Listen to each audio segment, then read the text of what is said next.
मतलब प्रेशर में जो एटमॉस्फेरिक प्रेशर को मेजर करते हैं, तो एटमॉस्फेरिक प्रेशर मेजर करने के लिए बैरोमीटर यूज़ करते हैं। और बैरोमीटर में भी कोई फार्मूला नहीं है, ना उसका कोई ऐसा मैकेनिज्म डिस्कस करना है, बस उसकी डायग्राम। और वही बस एग्ज़ाम में अगर पूछेंगे तो ज़्यादा डिटेल उसमें पूछते नहीं है।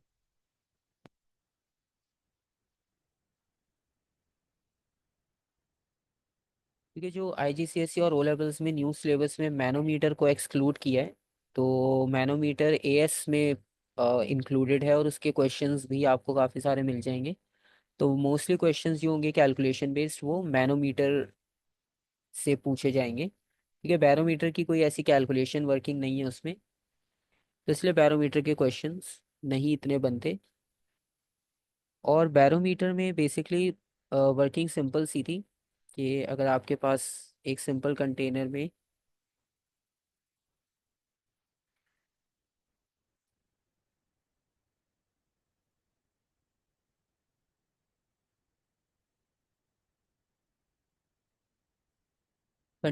आपने एक ट्यूब को इन्वर्टेड फॉर्म में रखना होता है, और इस कंटेनर में ऑलरेडी सेम लिक्विड फिल होता है जो कि ट्यूब में है। और यहाँ पर ट्यूब को इन्वर्टेड फॉर्म में रखा।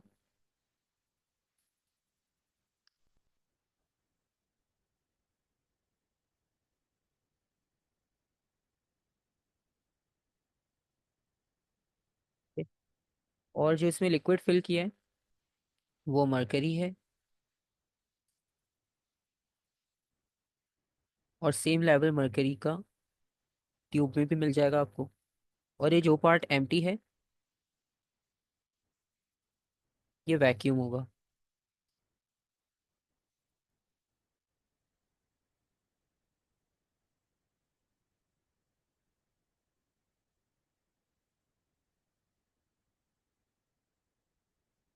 अच्छा, अब इसमें बेसिकली कॉन्सेप्ट ये अप्लाई होता है कि सबसे पहले कंप्लीट आपने फिल करना होता है इसे। कोई भी लिक्विड है, नॉर्मली मर्करी यूज़ करते हैं क्योंकि इसका जो है वो वॉल्स के साथ स्टिक नहीं होता, वाटर स्टिक हो जाता है। और इसका बॉइलिंग पॉइंट भी जो है वो, मतलब ये सेंसिटिव भी होता है टेम्परेचर। तो इस वजह से इसे यूज़ करते हैं ताकि वॉल्स के साथ स्टिक ना हो, वरना ऑब्जर्वेशन में एक्यूरेसी कम हो जाएगी। तो मरकरी को कंप्लीट फिल किया आपने ट्यूब में, फिर आप उसे इन्वर्टेड फॉर्म में इस ऑलरेडी मरकरी फिल्ड डिश में प्लेस कर देते हो। और उसके रिजल्ट में आपको कुछ लेवल चेंज मिल जाता है,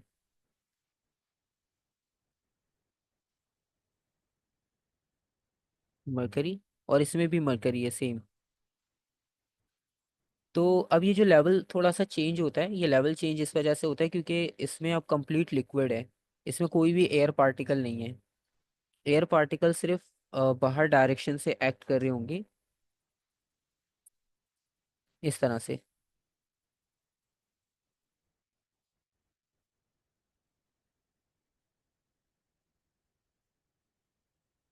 तो एटमॉस्फेरिक प्रेशर लिक्विड पर एक्ट कर रहा है, और लिक्विड पर जब वो एक्ट करेगा तो आपको पता है कि उसका जो लेवल है वो ट्यूब में कुछ हाइट तक मेंटेन रहेगा, कुछ डेप्थ तक मेंटेन रहेगा, depending upon the atmospheric pressure, कि वो कितना हाई है या कितना लो है। तो जितना हाई प्रेशर होगा उतनी ज़्यादा डेप्थ, मतलब उतनी ज़्यादा आपको कॉलम में हाइट नज़र आएगी। और जितना कम एटमॉस्फेरिक प्रेशर होगा उतनी कम आपको यहाँ पर डेप्थ नज़र आएगी कॉलम में। ठीक है, क्योंकि फॉर्मूला होता है रॉ जी एच, तो डेंसिटी और ग्रेविटी तो सेम है। अगेन डिपेंड करेगा ये सिर्फ अपनी डेप्थ पर, कि आपको ट्यूब में वर्टिकल कितनी डेप्थ मिलती है। क्योंकि जो डेप्थ की कैलकुलेशन होगी वो यहाँ से ही की जाती है। आपके पास जो लेवल आपको ट्यूब में नज़र आएगा, और जो यहाँ पर है, तो इस लेवल को मेजर करना होता है डेप्थ के लिए। तो जितनी ज़्यादा डेप्थ, इसका मतलब है उतना स्ट्रॉन्ग आपके पास एटमॉस्फेरिक प्रेशर होगा सराउंडिंग का। और इसकी डिस्क्रिप्शन ये बनेगी।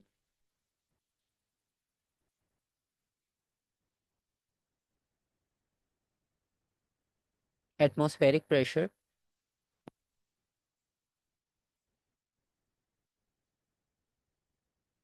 On the outer surface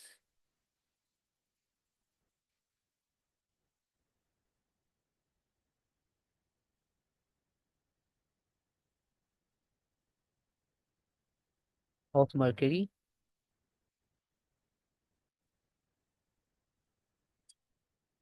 balances the liquid pressure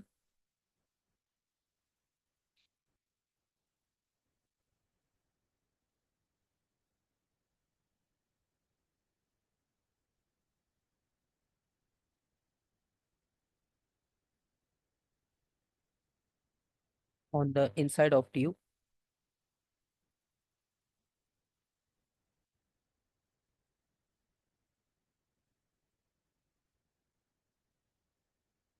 तो जितना एटमॉस्फेरिक प्रेशर बाहर से अप्लाई हो रहा है उतनी ही आपको जो है वो लिक्विड के थ्रू प्रेशर की वैल्यू मिलेगी। तो इसलिए आप इसमें बैरोमीटर का यूज़ करते हो ताकि यहाँ पर आप रो जी एच फॉर्मूला अप्लाई करो जो कि लिक्विड का फॉर्मूला है प्रेशर इन लिक्विड का। और प्रेशर इन लिक्विड और एटमॉस्फेरिक प्रेशर क्योंकि दोनों डिफरेंट डायरेक्शन से एक्ट कर रहे हैं, मतलब एटमॉस्फेरिक प्रेशर बाहर से एक्ट कर रहा है और ट्यूब में सिर्फ लिक्विड है, तो वहाँ पर जो प्रेशर होगा वो सिर्फ लिक्विड का होगा। तो ये तब तक एक्ट करेंगे जब तक ये एक दूसरे को बैलेंस नहीं कर ले। जिस तरह से फ्री फॉल में होता है कि बॉडी का वेट और एयर रेजिस्टेंस बैलेंस करते हैं, इसी तरह पर यहाँ पर ये दोनों क्वांटिटीज बैलेंस हो जाएंगी। और बैलेंस होने के बाद आप जो रीडिंग नोट करोगे इसमें से प्रेशर इन लिक्विड की, वो इक्वल होगी एटमॉस्फेरिक प्रेशर के। ठीक है। और इसी तरह से आप डिफरेंट एटमॉस्फेयर्स में प्रेशर इन लिक्विड को सिंपल कैलकुलेट कर सकते हो, लेकिन अब अब तो डिजिटल आप उससे डिवाइसेस से प्रेशर को मेजर कर सकते हो। तो बैरोमीटर जो है वो अब आपको डिजिटल फॉर्म में भी मिल जाएंगे, लेकिन जिस तरह से मेजरमेंट्स की गई थी पहले related to the atmospheric pressure, तो वो इसी तरह से की गई थी बैरोमीटर के थ्रू। इसके अलावा इसमें मैनोमीटर का कॉन्सेप्ट है। और मैनोमीटर में ये होता है कि दो डिफरेंट लिक्विड्स हों या दो डिफरेंट गैसेस हों, तो उनका कंपैरिजन किया जाता है कि उनमें प्रेशर का जो कंपैरिजन है वो किस तरह से होगा। तो वो फाइंड आउट करने के लिए मैनोमीटर यूज़ होता है। और उसमें यू शेप ट्यूब आपने देखी होंगी क्वेश्चंस में अक्सर, वो यूज़ की जाती हैं क्योंकि उसमें दो साइड्स होती हैं और कभी दोनों ओपन होती हैं, कभी एक ओपन होती हैं, या दोनों क्लोज भी हो सकती हैं, डिपेंड करता है क्वेश्चन पे। और इसके अलावा इसमें एक अपथ्रस्ट का टॉपिक है। ठीक है। तो ये दो टॉपिक्स इसमें इंक्लूडेड हैं बाकी, जो कि आप यू इसमें कंप्लीट करने के बाद फिर इसके क्वेश्चंस की प्रैक्टिस कर सकते हो, क्योंकि इतना डिटेल टॉपिक नहीं है। तो नेक्स्ट क्लास में ये होगा कि इसमें जो मैनोमीटर है और अपथ्रस्ट है वो कंप्लीट हो जाएगा, फिर उसके बाद इसके जितने भी क्वेश्चंस होंगे वो आप इजीली सॉल्व कर सकते हो। क्योंकि टॉपिक ये बाकी से थोड़ा सा शॉर्ट है, क्योंकि फोर्सेस में डायरेक्शन की वजह से, एंगल्स की वजह से काफ़ी लेंथी था वो टॉपिक। और उसमें आपको एग्जांपल्स मिलती रहती हैं फिर भी, लेकिन इसमें इतनी ज़्यादा जो है वो डिटेल नहीं है क्योंकि ये टू द पॉइंट है और इजीली हो जाएगा एज़ कम्पेयर टू बाकी सारे टॉपिक से।